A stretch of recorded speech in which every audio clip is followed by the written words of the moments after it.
आज आप बाइबल का पूरा इतिहास जानेंगे और पुराने और नए नियम को समझेंगे, आदम से लेकर यीशु के चेले के मरने तक। निश्चय ही जब आप इस वीडियो को देखकर खत्म करेंगे तो आप पहले जैसे नहीं रहेंगे। आप परमेश्वर के वचन को और भी ज्यादा पसंद करेंगे। ये सब तभी होगा अगर आप परमेश्वर के वचन के लिए अपना दिल खोलें। अगर आपको बाइबल समझने में कठिनाई होती है तो इस वीडियो में आप इसे समझ पाएंगे। जो कुछ भी सिखाया जाएगा उसे देखकर मुझे पूरा यकीन है कि आप बाइबल के ज्ञान से रोशन हो जाएंगे। सब कुछ की शुरुआत शुरू में हुई थी। शुरुआत से पहले केवल परमेश्वर थे। वह कभी भी खत्म नहीं हुए। वह अनादि हैं, यानी हमेशा से हैं। उनकी कोई शुरुआत नहीं थी। वह सब चीजों की शुरुआत है। वह बनाए नहीं गए थे। वह सभी चीजों के सृष्टिकर्ता हैं। उनका अस्तित्व कभी शुरू नहीं हुआ। वह अनंत के पिता हैं। अनंतता केवल परमेश्वर का गुण है। शुरुआत में परमेश्वर ने आकाश और पृथ्वी को बनाया। छठे दिन परमेश्वर ने मनुष्य को अपनी छवि और रूप में बनाया और आदमी से औरत को बनाया। आदम और हव्वा को पूरी तरह से निर्दोष, शुद्ध और सही बनाया गया था। उनका परमेश्वर के साथ पूरी तरह से संबंध था। वे परमेश्वर के बगीचे में खुशी खुशी रहते थे और परमेश्वर की सृष्टि के देखरेख करता थे। लेकिन फिर वे पाप में गिर गए और पूरी मानवता को इस गहरे पाप में डाल दिया, क्योंकि हम सभी आदम में थे। आदम और हव्वा के दो बेटे थे, कैन और हाबिल। जलन के कारण कैन ने अपने भाई हाबिल की हत्या कर दी। इस तरह कैन इतिहास में पहला हत्यारा बन गया। बाद में आदम और हव्वा का एक और बेटा हुआ जिसका नाम शेत था। शेत के जरिए एक पवित्र वंश शुरू हुआ जो परमेश्वर की ओर मुड़ने लगा। लेकिन ज्यादा समय नहीं बीता कि धरती पाप और हिंसा से भर गई। तब परमेश्वर ने तय किया कि वे अपनी बनाई हुई मानव जाति को धरती से मिटा देंगे। लेकिन उस समय एक धर्मी आदमी था जिसका नाम नूह था। इसीलिए परमेश्वर ने जल प्रलय के जरिए अपना न्याय दिखाया। लेकिन नूह, उसकी पत्नी और उसके 3 बेटे शेम, हम और याफेत और उनकी पत्नियों को बचाया। वे सभी उस जहाज आर्क में थे जिसे उन्होंने बनाया था। नूह के बेटों के जरिए परमेश्वर ने अलग अलग जातियों की शुरुआत फिर से की। शेम से सेमिटिक, यहूदी और अरबी जातियां बनी। हम से अफ्रीकी और एशियाई जातियां बनी और याफेत से यूरोपीय जातियां बनी। बाद में परमेश्वर ने एक परिवार चुना जिससे एक ऐसा जनसमूह बने जो वादा किए गए मसीहा को दुनिया में लाने का साधन बने। उन्होंने अब्राहम को कल्दी के ऊर नाम की जगह से बुलाया। अब्राहम ने अपनी जमीन और परिवार छोड़ दिया और विश्वास का यात्री बन गया। जहां जहां वह गया उसने परमेश्वर के लिए वेदियां बनाई। यह कहानी अब्राहम और उसके भतीजे लोट के साथ आगे बढ़ी। लोट 2 जातियों का पूर्वज बना, अम्मोनियों और मोआबियों का। जब अब्राहम हैरान से चले तब उनकी उम्र 75 साल थी। परमेश्वर ने वादा किया था कि उनके एक बेटा होगा और वह एक बड़ी जाति के पिता बनेंगे। उनसे सारी धरती की जातियां आशीर्वाद पाएंगी। अब्राहम ने परमेश्वर के वचन के पूरा होने के लिए 11 साल तक इंतजार किया। फिर उनकी पत्नी सारै, जो अब परमेश्वर के वादे पर विश्वास नहीं कर रही थी, ने अपनी दासी हाजिरा को अब्राहम के साथ रहने के लिए दिया। इससे इश्माइल पैदा हुआ जो एक बड़ी जाति अरब लोगों का पिता बना। ये लोग इतिहास में इजराइल के लोगों के दुश्मन रहे हैं। जब अब्राहम 99 साल के थे तब परमेश्वर उनके सामने आए और उनसे कहा कि वह अपने तंबू से बाहर जाएं और आसमान में तारे गिने।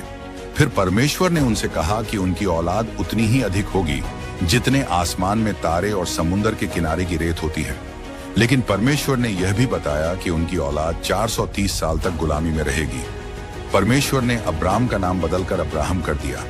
अब्राम का मतलब था महान पिता और अब्राहम का मतलब है कई लोगों का पिता।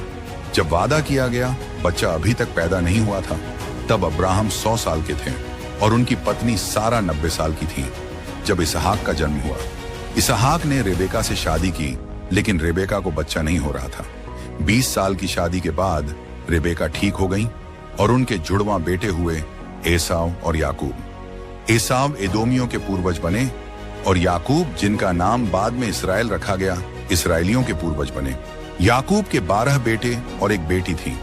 उनके दूसरे आखिरी बेटे यूसुफ की वजह से याकूब का परिवार 70 लोगों के साथ मिस्र चला गया। वहां वे गोशेन नाम की उपजाऊ जगह पर बस गए। ये 70 लोग बहुत तेजी से बढ़े। मिस्र में 400 साल रहने के बाद मूसा के नेतृत्व में वे वहां से निकले। उस समय उनके साथ 6 लाख पुरुष थे औरतों और बच्चों को मिलाकर लगभग 20 लाख लोग थे। प्रॉमिस्ड लैंड की ओर रेगिस्तान की जर्नी शुरू हुई।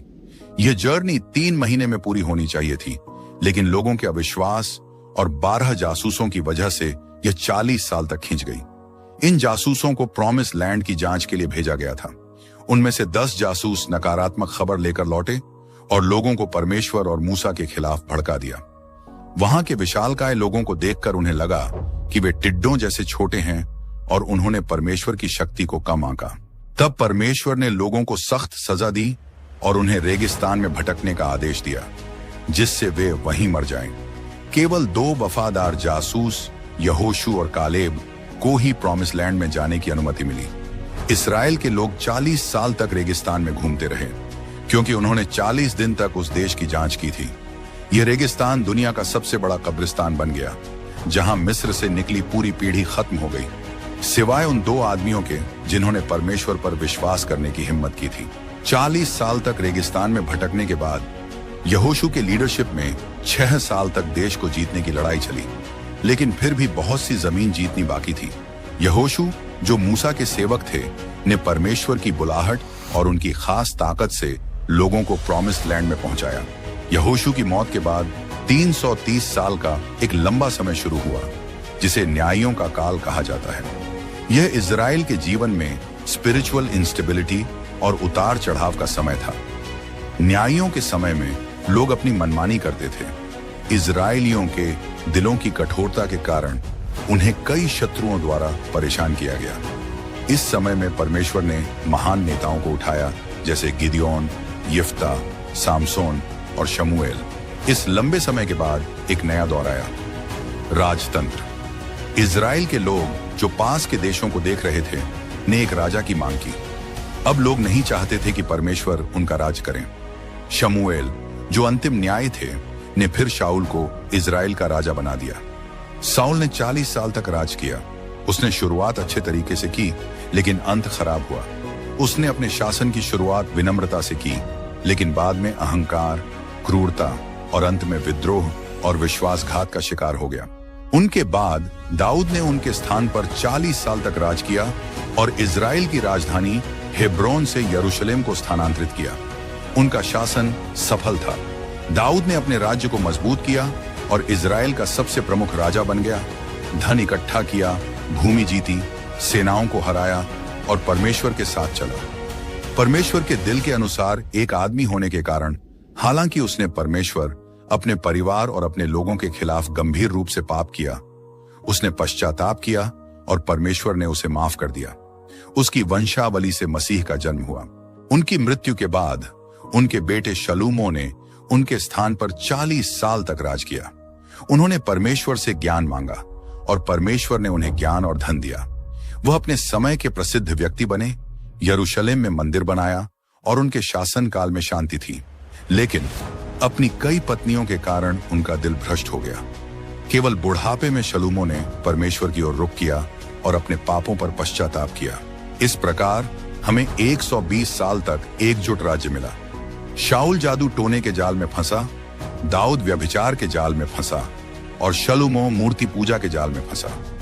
परमेश्वर ने लोगों की इच्छा के अनुसार उन्हें राजा दिए, लेकिन लोगों को इस अज्ञानी चुनाव के परिणाम भुगतने पड़े। शलूमो की मृत्यु के बाद राज्य टूट गया, क्योंकि उसके बेटे रेहबोआम ने लोगों की विनती को नकार दिया कि वे भारी करों को कम करें। शलूमो की सरकार की शानो शौकत और ऐश्वर्य, जो मजदूरों की मेहनत से चलती थी, बहुत अधिक करों से दबा हुआ था। लोगों ने सत्ता परिवर्तन का फायदा उठाकर बदलाव की मांग की। जब उन्हें सफलता नहीं मिली तो वे नए राजा के साथ नहीं रह सके। इस प्रकार 12 में से 10 ट्राइब्स ने रेहबोआम के खिलाफ साजिश की और एक नए नेता येरोबोआम का चुनाव किया और उत्तर राज्य बना, जिसका मुख्यालय समारिया था। उत्तर राज्य 209 साल तक चला। इस राज्य के 19 राजा थे, जो 8 अलग अलग राजवंशों से थे। इनमें से कोई भी राजा धार्मिक नहीं था। सभी ने परमेश्वर से मुंह मोड़ लिया और येरोबोआम के रास्ते पर चलने लगे। इस राजा ने राजनीति के लिए धर्म का उपयोग करने का फैसला किया।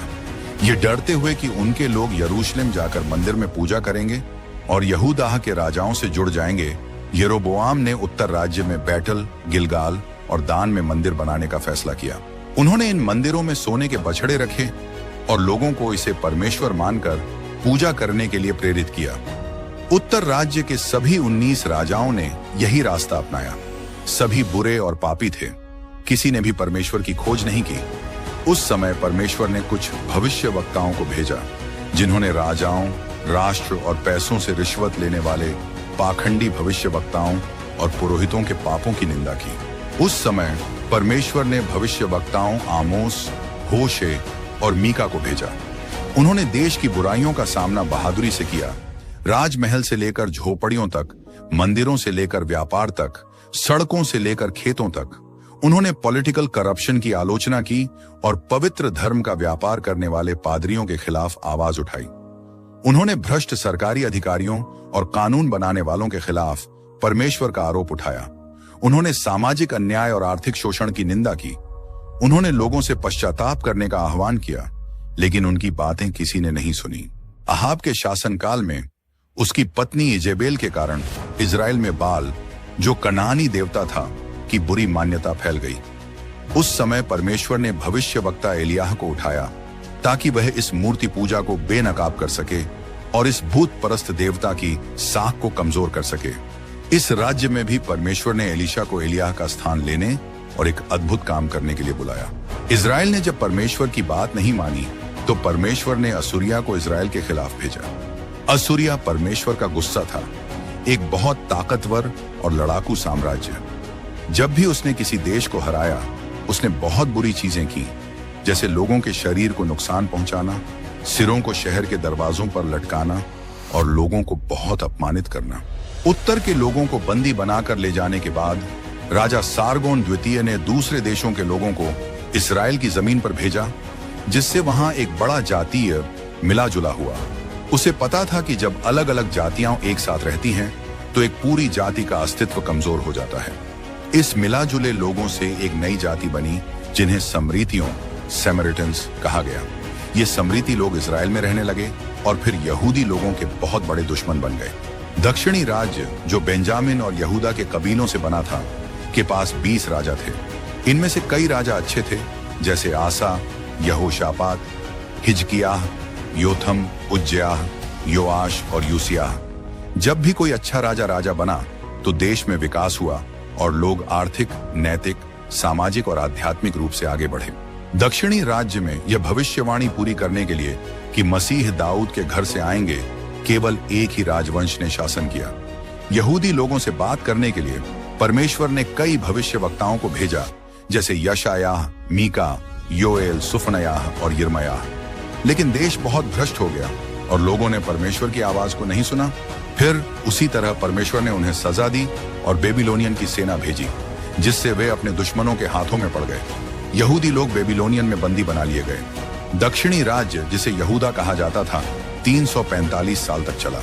2 बार हमला करने के बाद नेबूजदनजर ने यरूशलेम पर हमला किया, उसके शानदार मंदिर को तोड़ डाला और लोगों को बंदी बनाकर ले गया, जिससे शहर बहुत अपमानित हो गया। लोग 70 साल तक बंदी रहे, जैसा परमेश्वर ने भविष्यवक्ता यिर्मयाह से कहा था।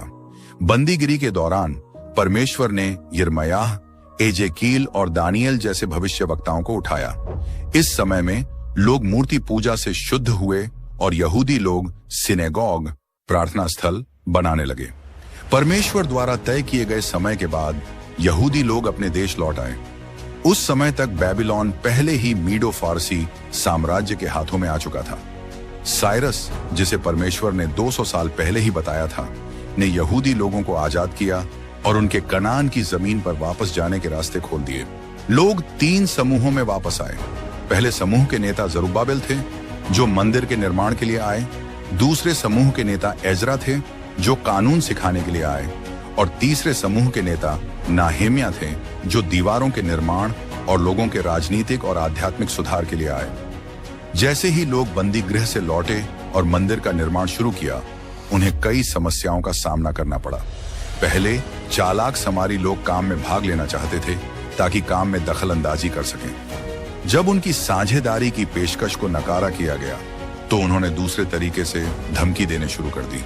फिर समारी लोगों ने राजा आर्टक्सर्शेस को एक पत्र लिखा, जिसमें यह आरोप लगाया कि यहूदी लोग मेडो फारसी साम्राज्य के खिलाफ साजिश कर रहे हैं। इस बुरी परेशानियों का सामना करते हुए मंदिर का काम लगभग 20 साल तक रुक गया। इस समय के दौरान लोग भगवान के घर के लिए अपनी मेहनत और उत्साह खो बैठे और अब वे अपने खुद के कामों में व्यस्त हो गए। वे अपने घरों को बनाने और सजाने में लगे, जबकि भगवान का घर जो कि बर्बाद हो चुका था उसकी कोई देखभाल नहीं कर रहे थे। इस समय के दौरान परमेश्वर ने हागाई और जकरियाह नामक भविष्य वक्ताओं को भेजा ताकि वे लोगों को पश्चाताप करने के लिए कहें। इन भविष्य वक्ताओं का संदेश जल्दी और गहरे असर में आया। लोग पश्चाताप करके परमेश्वर से माफी मांगने लगे और जो मंदिर का निर्माण अधूरा था उसे पूरा करने के लिए उत्साह से वापस लौटे। फिर एक बड़ा स्पिरिचुअल अवेकनिंग हुआ।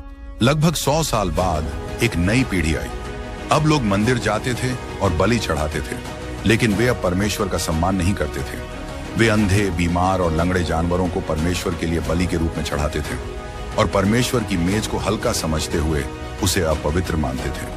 पुजारी भी भ्रष्ट हो गए थे और लोगों को परमेश्वर का वचन सिखाना बंद कर दिया था। परिवारों पर भी बुरा असर पड़ा। शादी टूटने लगी और तलाक होने लगे। लोग अब यह नहीं मानते थे कि परमेश्वर उनका न्याय कर सकता है, इसलिए वे अपनी टाइट्स चढ़ाना भी छोड़ने लगे। वे मंदिर जाते थे, लेकिन उनका दिल परमेश्वर से दूर था। उस समय परमेश्वर ने मलाकी नामक भविष्यवक्ता को भेजा ताकि वह लोगों को पश्चाताप करने के लिए कहे। इसी तरह पुराने नियम, ओल्ड टेस्टामेंट का समापन हुआ, जो ईसा मसीह के आने से 400 साल पहले था। मलाकी के बाद 400 सालों का एक लंबा समय आया, जिसे प्रेरितों के समय की चुप्पी या इंटर बाइबलिकल पीरियड कहते हैं। इस समय के दौरान कुछ धार्मिक और ऐतिहासिक किताबें लिखी गईं, जिन्हें अपोक्रिफा कहते हैं।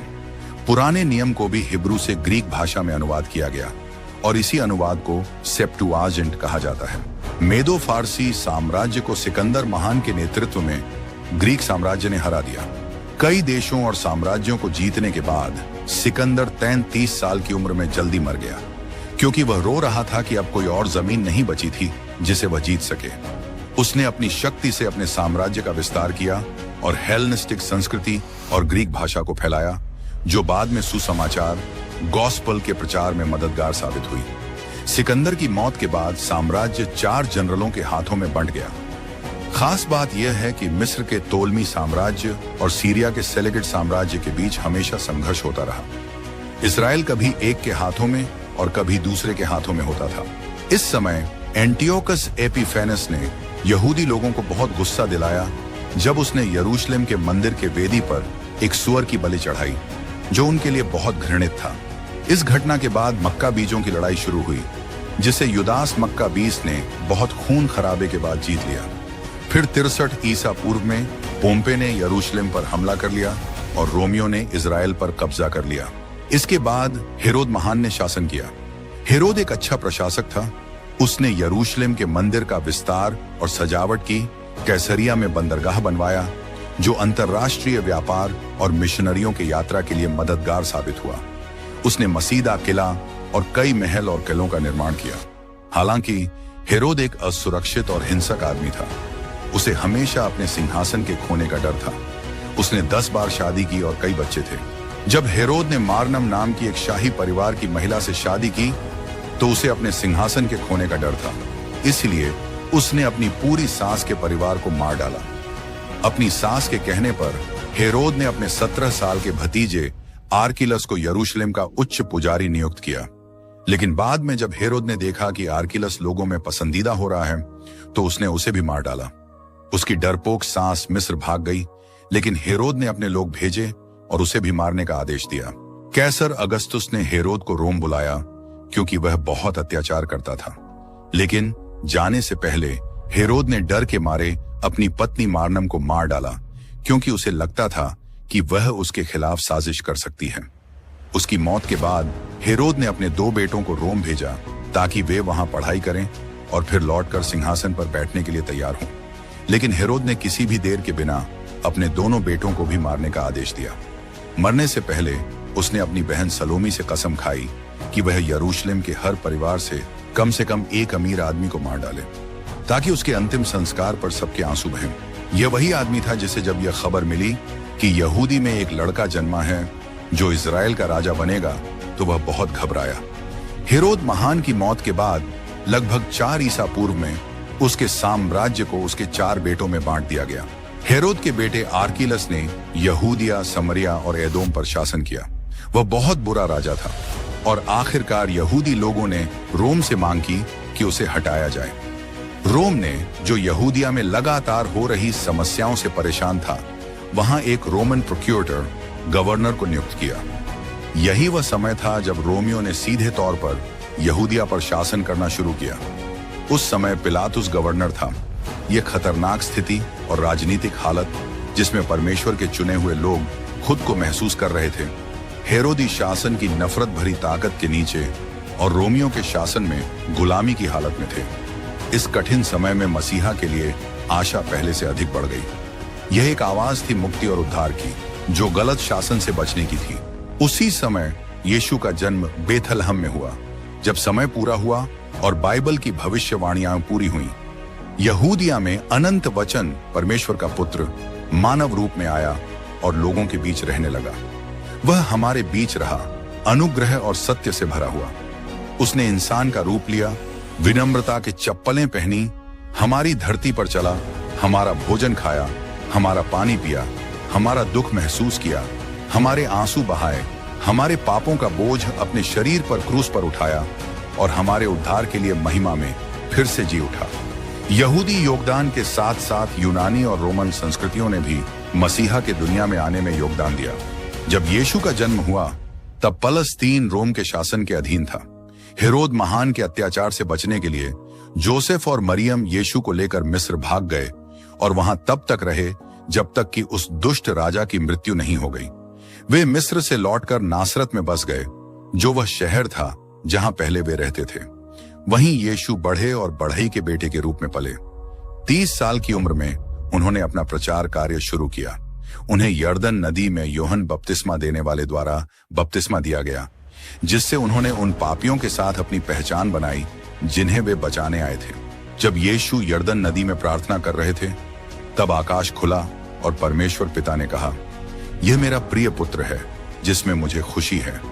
उसी समय पवित्र आत्मा एक कबूतर के रूप में उन पर उतरी और उन्हें अपनी सेवा शुरू करने के लिए शक्ति दी। फिर पवित्र आत्मा ने यीशु को जंगल में ले जाकर 40 दिन और 40 रात तक उपवास रखने के लिए कहा।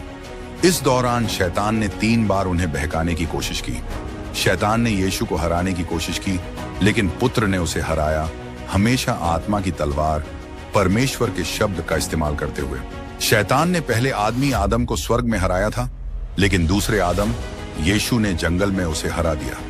जंगल से यीशु पवित्र आत्मा से भरकर गलील गए और नासरत पहुंचे, जहां उन्होंने अपनी ज्यादातर जिंदगी बिताई। उन्होंने वहां के सभा भवन में प्रवेश किया, यशायाह की किताब का स्क्रॉल लिया और पढ़ा, प्रभु की आत्मा मुझ पर है, क्योंकि उसने मुझे प्रचार करने, चंगा करने और छुड़ाने के लिए अभिषेक किया है। यीशु ने 12 लोगों को बुलाया, जिन्हें उन्होंने प्रेरित कहा, और अपना ज्यादातर समय उन्हें सिखाने और प्रशिक्षित करने में लगाया। उन्होंने गलील, बेराह, सामरिया और यहूदिया में यात्रा की। उन्होंने शहरों, गांवों और खेतों में प्रचार किया, सभा भवनों और मंदिर में प्रचार किया, समुद्र किनारे और घरों में भी प्रचार किया। उन्होंने बड़ी भीड़ और छोटे समूहों दोनों के सामने प्रचार किया। यीशु हर जगह गए, अच्छा काम किया और शैतान के सताए हुए लोगों को मुक्त किया।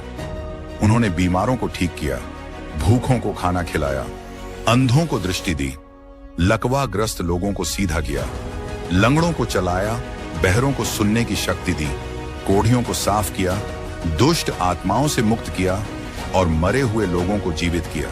यह परमेश्वर की इंसानों के लिए सबसे बड़ी प्रकटता थी, जिसे इम्मानुएल, परमेश्वर हमारे साथ का नाम दिया गया। वह खुद परमेश्वर हैं जो मानव रूप में प्रकट हुए। यीशु एक खास मिशन के साथ आए, उन सभी के लिए जिन्हें पिता ने उन्हें दिया, वह मरने के लिए पैदा हुए। उन्होंने इसलिए मृत्यु का सामना किया ताकि हम जी सकें।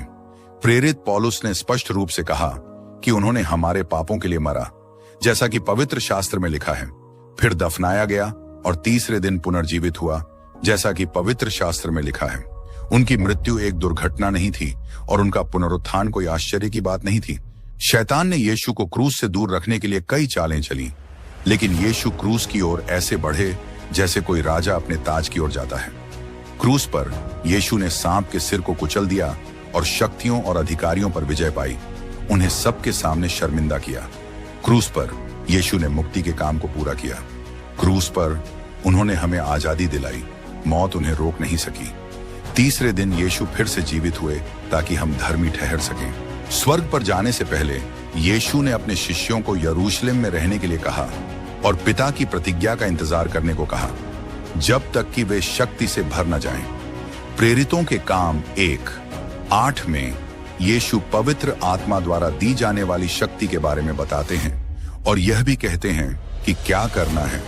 यरूशलेम, सारे यहूदिया, सामरिया और धरती के आखिरी छोर तक गवाही देना। पेंटेकोस्ट के बाद यरूशलेम में कलीसिया तेजी से बढ़ने लगी। बहुत सारे लोग लगातार इसमें जुड़ते गए। प्रेरितों के काम की पुस्तक के अध्याय 7 तक लूका ने यरूशलेम की कलीसिया की बढ़ती और विस्तार को दर्ज किया। जब कलीसिया यहूदिया तक ही सीमित थी, तब परमेश्वर ने उसके खिलाफ सताव भेजा, जिससे विश्वासियों को हर जगह फैलना पड़ा और वे जहां भी गए वहां परमेश्वर का वचन ले गए। ऐसे ही फिलिप सामरिया पहुंचे और दुश्मनी की दीवारों को पार कर वहां पूरे बल के साथ सुसमाचार सुनाया। लोग खुश हुए जब उन्होंने फिलिप, जो एक प्रचारक डीकन थे, के द्वारा परमेश्वर के अद्भुत काम सुने और देखे। वह कानों और आंखों दोनों के लिए प्रचार करते थे। प्रेरित पतरस और यूहन्ना द्वारा हाथ रखने से सामरियों ने भी पवित्र आत्मा को प्राप्त किया।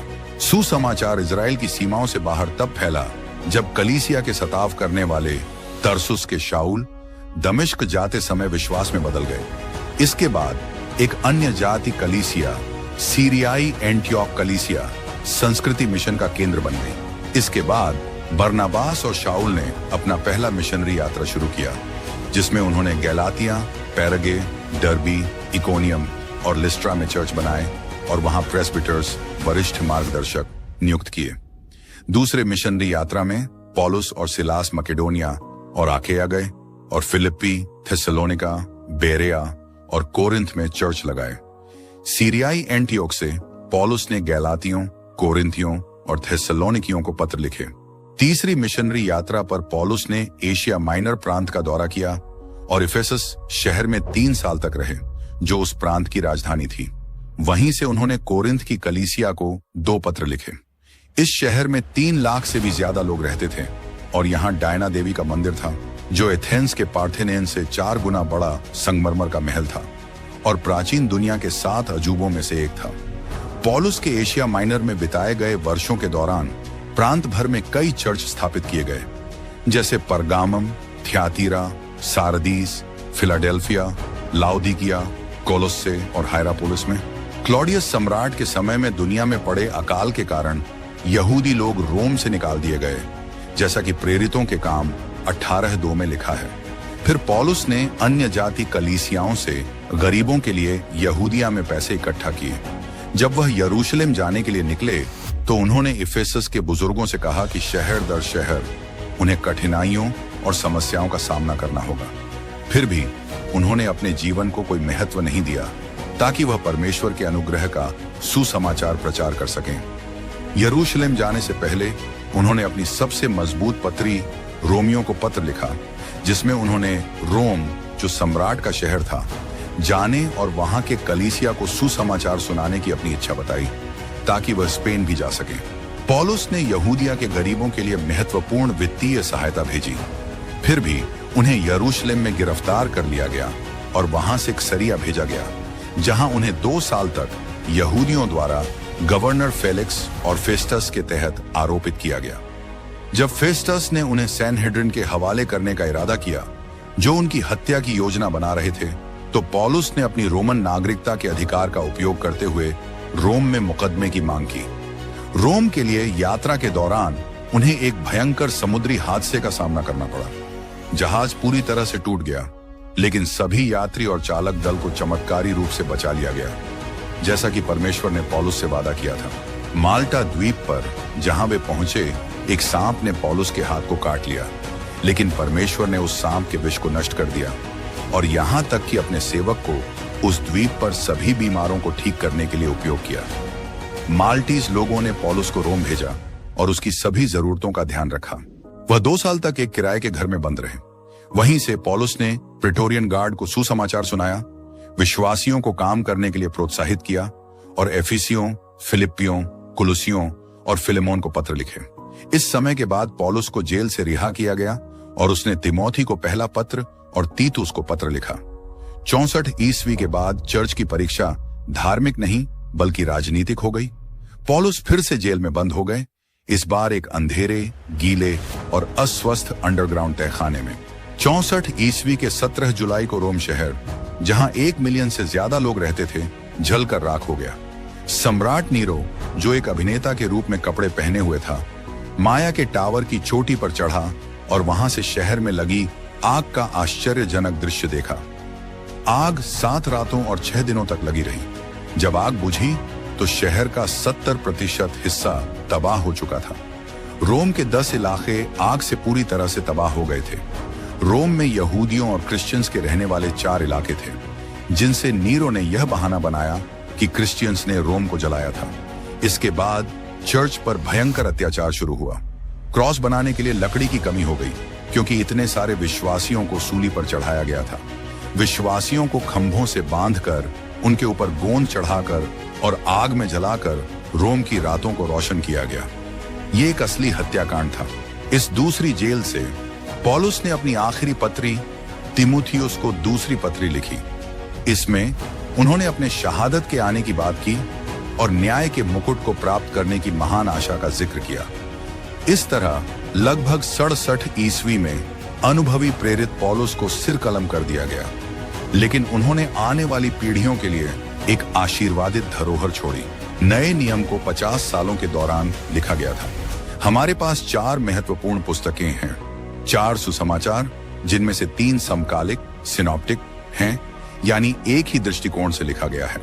मत्ती, मरकुस और लूका के सुसमाचार। मत्ती का मुख्य उद्देश्य यीशु को यहूदियों का राजा के रूप में प्रस्तुत करना था और यह विशेष रूप से यहूदियों के लिए लिखा गया था। इसमें पुराने नियम से सबसे ज्यादा उद्धरण है और यह सुसमाचारों में सबसे यहूदी है। मार्कुस का उद्देश्य यीशु को एक सेवक के रूप में प्रस्तुत करने पर है और यह रोमियों के लिए लिखा गया था। यह सुसमाचार यीशु के उपदेशों से ज्यादा उनके कार्यों पर केंद्रित है। लूका का सुसमाचार यीशु को मनुष्य के पुत्र के रूप में प्रस्तुत करता है और इसे एक गैर यहूदी डॉक्टर, इतिहासकार और यात्री द्वारा यूनानियों के लिए लिखा गया था। इसका उद्देश्य यीशु का चित्र एक परिपूर्ण मनुष्य के रूप में दिखाना है। इसीलिए लूका वह सुसमाचारी हैं जो यीशु के प्रार्थना जीवन और पवित्र आत्मा की शक्ति से किए गए उनके कार्यों के बारे में सबसे अधिक बात करते हैं। यूहन्ना का सुसमाचार पहले सदी के अंत में लिखा गया था ताकि ग्नोस्टिकवाद, एक खतरनाक झूठी शिक्षा जो मसीह की दिव्यता को नकारती थी, का विरोध किया जा सके। यूहन्ना का तरीका बाकी सुसमाचारों से अलग है। यूहन्ना यह साबित करता है कि यीशु सच में परमेश्वर और सच में इंसान भी हैं। उन्होंने यीशु द्वारा किए गए 7 चमत्कारों और 7 मैं हूं बयानों को चुना ताकि यह साबित किया जा सके कि यीशु सच में परमेश्वर हैं।